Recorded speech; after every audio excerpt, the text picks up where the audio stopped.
sebelum ibu sholat subuh, itu nanti ketika ditimbang kata Nabi, yang 2 rakaat ini lebih berat 2 rakaat ketimbang dunia dan isinya. Tuh sholat duha, sholat fajar 2 rakaat, 2 rakaat saja bu, 2. Coba, sudah pagi-pagi anak sudah pergi sekolah, suami sudah pada bekerja, pekerjaan rumah sudah tuntas, jam 8, jam 9, yuk sholat duha. Sholat duha bagaimana caranya? Sama sholat sunnah biasa, bedanya niat. Nih yang biasa ibu-ibu tanyakan, Ustaz apa niatnya?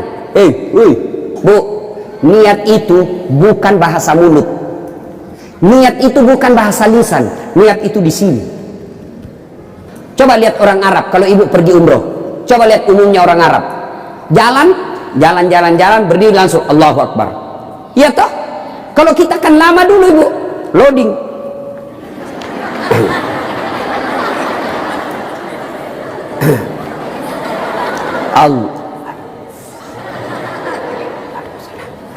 Duduk. Saya tanya, kenapa tidak jadi sholat ibu? Saya lupa sholatnya. Boleh tidak ucapkan, mau ucapkan silahkan. Sholli sunnatal duha raka'ataini lillahi ta'ala. Saya niat sholat sunnah duha 2 rakaat, sunnah hukumnya bagi saya lillahi ta'ala. Allahu Akbar. Tuh, nggak hafal juga itu Ustaz. Ambil jalan pintas, berdiri tegak, menghadap ke kiblat, baru ibu bilang begini, Tuhan, sholat sunnah duha ya, Allahu Akbar. Boleh, benar boleh bu.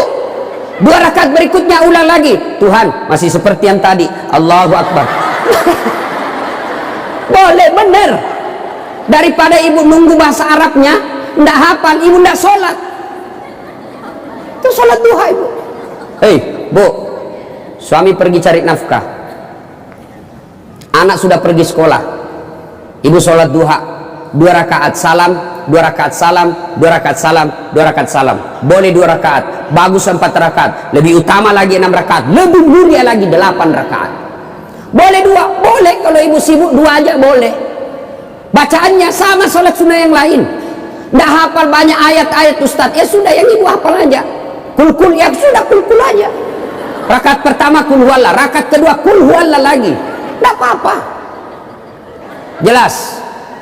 Selesai sholat duha, ibu duduk menghadap kepada Allah, mengadu kepada Allah. Ya Allah yang maha kaya, tiadalah datang rezeki tanpa pertolongan dan bantuan. Engkau yang mengatur rezeki suami saya. Suami saya datang pergi menjemput rezeki ya Allah. Jika rezeki suami saya masih di atas langit, turunkan ya Allah. Jika masih dalam tanah, munculkan ya Allah. Jika masih jauh, dekatkan. Jika masih sedikit, cukupkan. Dan yang lebih penting ya Allah, berkahkan. Doa tidak harus bahasa Arab. Banyak orang selesai sholat baca doa, tapi dia tidak tahu apa intinya doa. Doa itu tidak harus bahasa Arab. Nih rezeki saya, belum sholat duha ini sudah keluar, langsung 2, ada pula rotinya, masya Allah ya. Coba ibu, doa itu kalau bahasa Bugisnya mapaletu, bahasa gaulnya curhat. Silakan ibu curhat, bahasa hati, bukan bahasa Arab. Ibu bahasa Arab belum lagi salah ucap, nggak ngerti apa yang ibu baca. Malaikat bingung, apa maksudnya ini ibu ini? Apa maksudnya ini ibu? Mau minta rezeki ternyata doanya apa? Minta anak. Bingung kan malaikat. Jadi boleh bu, ya Allah, bukakan pintu rezekiku ya Allah. Mudahkan suamiku memperoleh rezekinya ya Allah. Sudah itu SMS suami, Bang, jangan menghalalkan segala cara. Baru aja aku doakan abangku selamat dalam mencari nafkah. Salam sayang selalu dari istrimu di rumah. Senang itu. Saya ibu, itu istri saya. Kalau dia SMS begitu, saya kasih lihat semua temanku. Istriku ini SMS-nya. Coba SMS begitu suaminya bu. Jangan galau bang, jangan putus asa bang. Rezeki Allah yang tentukan. Selama abang berusaha, rezeki itu ada. Pun kalau terbatas, percayalah, saya tetap setia mendampingimu. pernah SMS begitu suaminya? Paling SMS-nya, bang, jangan lupa singgah beli gas ya. Yuk, sholat duha. Saya banyak dosa Ustaz, saya perempuan hijrah, dulu banyak betul maksiat saya lakukan Ustaz. Masa muda saya suka gaul, masa muda saya selalu ke tempat hiburan malam, masa muda saya selalu maksiat. Allah jelaskan, wala tai'asu min rauhillah. Bu, jangan putus asa. Ibu jangan putus asa. Besar dosamu tapi ampunanku jauh lebih besar. Gimana caranya? Yuk sambut dengan salat sunnah taubat. Gimana salat sunnah taubat Ustaz? Sama salat tahajud, sama salat duha, cuma beda waktu, beda niat. Jadi ibu tidak ada kegiatan nih, sudah maghrib, datang ke masjid, nunggu isya, tidak usah pulang, nunggunya salat taubat 6 rakaat. 2 rakaat salam, 2 rakaat salam, 2 rakaat salam, 6. Boleh 2, boleh. Salat taubatnya, niatnya, sholli sunnatal taubat rakataini lillahi ta'ala. Saya niat salat sunat taubat 2 rakaat, sunnah hukumnya bagi saya lillahi ta'ala. Allahu Akbar. Baca doa iftitah, baca Al-Fatihah, baca surah pendek, ruku, itidal, sujud, dan seterusnya. Kapan taubatnya Ustaz? Sujud terakhir. Sujud terakhir, ibu taubat. Rabbana la tusi qulubana ba'da is hadaitana wa hab lana min ladunka rahmah. Ya Allah, saya hilaf ya Allah, ampuni saya, jangan engkau palingkan hati hamba, jangan engkau sesatkan hati hamba setelah engkau berikan hidayah ya Allah. Ampuni saya ya Allah. Allah ampuni. Yang penting tobatnya tobatan nasuha, jangan tobat ibu hamil. Ibu-ibu masih ingat waktu hamil? Melahirkan, ingat waktu melahirkan? Tidak mau lagi saya Pak, tobat, hancur saya Pak, tidak mau lagi saya, terakhir ini saya hamil, terakhir Pak, tidak mau lagi saya hamil, terakhir tidak mau lagi. 6 bulan kemudian hamil lagi. Ya, nah banyak jenis-jenis sholat sunnah, tapi lain waktu kita laksanakan, lain waktu kita lanjut. Pertama, dirindukan surga, dirikan sholat. Yang kedua, kata Nabi, wasyamu Ramadan, berpuasalah di bulan suci Ramadan. Alhamdulillah tuntas puasa Ramadan, tapi jangan puas sampai di situ Bu, maka kita lanjutkan dengan puasa Senin Kamis. Ya, puasa yang paling baik, puasa yang tidak pernah ditinggalkan Rasulullah, puasa Senin Kamis. Bu-ibu nih yang agak lebih berat badannya, bukan gemuk, cuma perbandingannya kurus. Bukan, orang bilang Ustadz kurus betul, bukan kurus, kamu yang gendut. Yang lebih berat badannya, yuk terapi Senin Kamis. Senin Kamis, ibu-ibu mau sehat, Senin Kamis. Bagaimana? Mulai Kamis ini jangan pernah lagi lepas puasa. Bangun, makan sahur. Ternyata jam 9 lupa kalau puasa, makan aja. Terbiasa kan setiap pagi kita sarapan. Nah Kamis ini kita mulai, karena kebiasaan kita bertahun-tahun sarapan, ya sarapan makan. Begitu lagi selesai, Kamis, ternyata saya puasa, lanjut. Boleh. Yang tadi 1 mangkuk rezeki, ibu lupa, ternyata siang makan lagi. Kamis puasa, lanjut lagi Bu. Benar ibu lupa, lanjut. Boleh. Ternyata asar ada lagi kasih es cendol. Saya puasa. Sudah rezeki ibu itu. Yang penting betul lupa. Saya sering begitu Bu. Lanjut karena saya lupa. Orang lupa tidak kena hukum.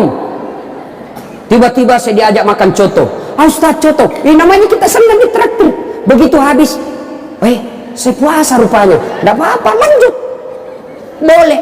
Yang tidak boleh, ibu misalnya kan, misal, Bismillahirrahmanirrahim. Misal sudah di dalam nih, sudah ada di dalam, baru sadar, saya puasa. Jangan bilang terlanjur, batal itu. Maka kalau dia sudah di dalam mulut, langsung ingat saya puasa, muntahkan, cuci, sah. Biar ibu 3 kali makan dalam sehari, yang penting betul-betul lupa. Begitu kan, mak mau makan puasa, oh iya nak, sah. Coba ibu besok, mulai hari Kamis ini. Ternyata jam 10, jam 11 lolos, jam 12 masih bisa, jam 1 tidak tahan. Datang tetangga bawa kue, nyaman lagi. Wah, sudahlah, ya sudah buka. Dari jam subuh sampai jam 1 ibu sudah dapat pahala. Cuma sayang kalau sudah jam 2 rusak bu, ibu betul-betul imannya lemah. Masa sudah setengah jalan masih buka? Tapi pun kalau buka karena sakit, silahkan buka, sudah dapat pahalanya itu. Coba mulai Kamis ini, itulah yang disebut majelis taklim yang sukses. Ada perubahan tiap pekannya, ada perbaikan tiap bulannya. Tahun lalu belum biasa Senin Kamis, tahun ini terbiasa Senin Kamis, majelis taklim yang manfaat. Ya, Senin Kamis. Yang ketiga, karena waktu yang sangat terbatas, yang dirindukan oleh surga, apa itu? Menaati perintah suami. Ini yang berat ini. Taat sama suami ini berat. Bu, berat. Bu, dengar ibu. Ada pada zaman Nabi, bertetangga nih. Tiba-tiba ibu yang tetangganya ini wafat, ibunya. Maka tetangganya datang. Misal nih, dia bertetangga, meninggal ini tetangganya, dia datang panggil anaknya, anak tetangga. Bu Haji, emak sampean wafat, datanglah membesuknya. Mulai dari sakit. Mohon maaf bu, saya tidak bisa besuk ibu saya tahu sakit, tapi suamiku keluar. Saya dipesan tidak boleh pulang, tinggalkan rumah sebelum pulang. Pulang yang utusan. Sakaratul maut sudah ibunya, datang lagi. Bu, ibu sampean sudah sakaratul maut, datanglah kau besuk. Mau sekali, tapi mohon maaf suami saya belum pulang. Pulang lagi utusan. Wafat ibunya. Bu, yang terakhir kalinya, bumu sudah wafat, maka mau dimakamkan, kau datanglah sekali aja sebelum dimakamkan. Apa kata ibu? Mohon maaf, suami saya belum pulang, saya dilarang keluar sebelum pulang. Saya doakan ibu saya dimakamkan. Tidak datang ini anaknya. Marah ini utusan. Dia datang kepada Nabi melapor. Ya Rasulullah, keterlaluan betul itu tetangga saya. Mulai dari sakit, sakaratil maut, sampai wafat, dimakamkan, tidak datang besu ibunya. Saya 3 kali datang memanggilnya ya Rasul. Nabi kata, wih, nak durhaka betul itu. Kok bisa begitu? Kenapa bisa? Ya Rasulullah, suaminya pergi jihad, perang, dipesan sama suaminya, jangan pernah tinggalkan rumah sebelum saya pulang. Mendengar ini, apakah Nabi marah? Subhanallah, dengar ibu, subhanallah. Nabi lalu bersabda, alhamdulillah, diampuni dosa ibu yang wafat karena punya anak, istri yang taat sama suaminya. Masya Allah. Kira-kira masih ada istri zaman sekarang begini? Masih ada? Baru 10 menit pergi suaminya, dia telepon temannya, datang aja, suami saya sudah keluar. Tuh, taat sama suami, itu pintar redanya ibu masuk surga. Ibu mau tanda fungsi utama suami? Bu, halo ibu, fungsi utama seorang suami, ibu mau tahu? Mau tahu ibu? Jalan pintasnya ibu masuk surga, passwordnya masuk surga. Kenapa? Ridha suami itu ridhanya Allah. Kalau ibu sudah ridhanya, suami sudah ridha sama ibu, Allah tersenyum kepada ibu. Sebaliknya, kalau suami tidak senang sama ibu, tidak pernah baik hatinya suami sama ibu, percayalah, susah ibu masuk surga. Betul, ridhanya Allah itu tergantung ridha suami. Kenapa bisa Ustaz? Karena kami ini suami yang nanggung ibu dunia akhirat. Ibu kira enak jadi suami? Dipikir bagaimana supaya kita bisa beli mobil, ibu bisa enggak kena matahari jalan. Kami pikir suami bagaimana supaya ibu bisa pakai baju baru tiap bulan supaya saudaramu tidak menghina kamu. Dipikir bagaimana supaya suami istri saya pakai emas, berlian supaya tetangganya tidak menghina dia. Itu dipikir semua oleh suaminya. Mana ibu pernah pikir bagaimana supaya saya belikan suamiku berlian? Pernah ibu?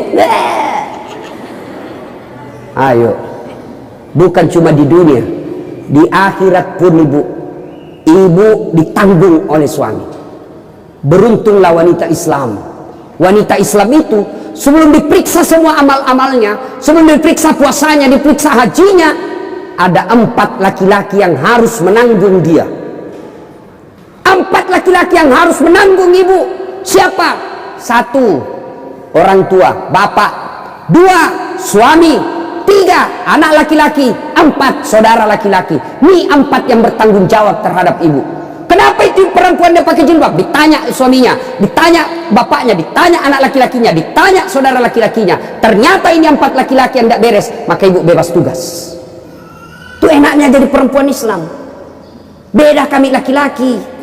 Biar kami sholat, ketua majelis ulama, hafal Quran, istrinya tidak pakai jilbab, istrinya tukang gosip, istrinya tidak puasa, istrinya tidak nutup aurat, istrinya tidak sholat. Demi Allah, ku ampusakum wa ahliku. Suamimu nih, kau masuk neraka sama istrimu. Ditanggung ibu dunia sampai akhirat. Suamiku tukang selingkuh, Ustaz, suamiku pemabuk, suamiku tukang tipu, suamiku koruptor. Tidak ada hubungan, dia yang tanggung dosanya. Ibu kalau beragamanya tadkhulul jannati bisalam. Kata Nabi, ini 7 pintu surga. Ibu pilih mana yang ibu mau masuki. Tidak ada urusan dengan suamimu. Itu enaknya. Jadi ibu jangan suka ngomong-ngomong. Beruntunglah ibu menjadi wanita Islam. Supaya sekali ngeluh, suami saya Ustaz, ini lebih parah lagi, dia curhat di Facebook. Ada juga ibu-ibu sekarang suka sekali ungkap-ungkap aib suaminya di medsos. Di mana di kau? Tak kusangka kau begitu. Kesepian banget, Fred. Apa yang begini? Ya, ibu taat perintah suami. Paspornya ibu masuk surga, ridha suami. Tapi kalau ibu durhaka sama suami, susah. Perempuan sekarang kan banyak tidak hormat sama suaminya. Ketika Nabi Isra Mi'raj kan diperlihatkan masuk Nabi surga, Masya Allah banyak betul penghuni perempuan. Begitu Nabi masuk neraka, na'udzubillah min zalik, lebih banyak lagi perempuan di neraka. Lalu ditanya Nabi sama sahabat, kenapa bisa begitu ya Rasul? Ada 2 kelemahan perempuan. 1, tidak bisa tahan mulutnya cerita kejelekan orang. Yang kedua, dia tidak taat dan tidak mensyukuri suaminya. Itu sebabnya. Kalau ibu pandai mengendalikan mulut tidak cerita orang, yang kedua taat sama suami, gampang ibu masuk surga. Cuma kita kan ini penyakit kita. Datang begini masih gosip tuh.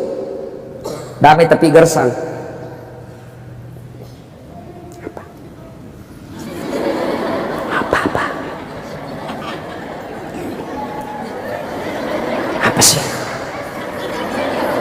Bertanya dong. Saya pun digosip.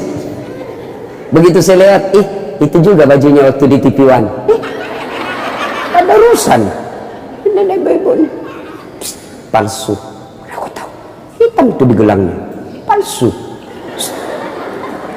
Palsu lipstiknya. Kenapa kau tahu? Tuh melengket di giginya. Semua dia nangis dosanya. Ibu, 1, sholat. 2, puasa. 3, taati suami. 4, jaga harga diri. Jaga harga diri. Bagaimana menjaga harga diri seorang perempuan? Bermula dari pakaian. Ibu-ibu jangan lagi pakai jilbab-jilbab apa itu. Untuk sekarang kan ada istilah jilbab syar'i. Dulu kan ada ibu-ibu pakai jilbab tapi ketat. Celananya ketat, bajunya ketat. Akhirnya apa? Jalan seperti orang di kampungku bilang buras. Tahu buras ibu? Hah? Lontong. Lontong. Coba lontong kalau dibuka kan masih ada kentara itu anunya, bekas-bekas ikatannya. Bu, wanita soleha, istri yang baik, pakaiannya tidak seperti itu. Salah satu menjaga harga diri, tidak pernah keluar tanpa izin suaminya. Kan biasa ibu-ibu keberatan, kok suami lagi? Tapi ingat ibu, ridanya anak ada sama ibu. Allah itu maha adil. Bu mau masuk surga, bakti sama suami. Suami mau masuk surga, bakti sama ibu. Itu putar aja. Jangan lagi ada yang cemburu. Ustaz, saya serumah mertua saya. Kenapa ya suami saya perhatian betul sama mamanya? Sudah punya anak yang lain, kok suami saya terus dibebani, beli ini, minta sama suami. Saya bilang, bu sadar dong bu, bersyukur suamimu begitu. Mudah-mudahan nanti anakmu pun sudah menikah dengan wanita lain, dia masih memperlakukan kau seperti ibunya sekarang. Jangan malah sentimen, suami saya begini, suami saya begini. Ibu berapa tahun sama suami? Baru 25 tahun. Itu ibunya dari perutnya. Saya heran kalau ada perempuan cemburu sama mertuanya. Tak sadar. Gimana nanti kalau ibu punya mantu yang juga kurang ajar? Mau? Maka saya bilang sama istri saya, boleh kau maki-maki saya, boleh kau hina saya, boleh kau lempar kepalaku, yang penting tak kena. Satu yang tidak boleh, jangan kau lukai perasaan ibu saya. Begitu ibu saya luka perasaannya, kau pembuat sial, keluar kau dari rumah. Tidak ada toleransi. Begitu mestinya kita jadi istri. Kalau ibu-ibu masih susah hidupnya, koreksi aja deh, barangkali durhaka sama mertua. Nah, bagaimana mengabdi kepada orang tua, bagaimana mengurus anak, insya Allah lain waktu dan kesempatan kita akan lanjutkan. Akhirnya kita simpulkan, wanita yang ingin dirindukan surga, 1, pelihara sholat. 2, 3, taat pada perintah suami selama perintah itu tidak melanggar agama. Yang keempat, jaga harga diri. Insya Allah kalau ini kita lakukan, maka Nabi jelaskan, maqaman mahmuda, saya angkat derajatmu, lalu silakan masuk surga, tadkhulul jannati bisalam, silakan masuk surga dari pintu mana yang ibu masuk. Subhanallah. Inilah tausiah kita, mudah-mudahan ada manfaat. Terima kasih Ibu Li yang berkomunikasi kepada saya selama ini. Mohon maaf jika selama ini ada komunikasi yang tidak berkenan, dan terima kasih sehingga saya punya ladang amal untuk datang di tempat ini. Mudah-mudahan ada manfaat.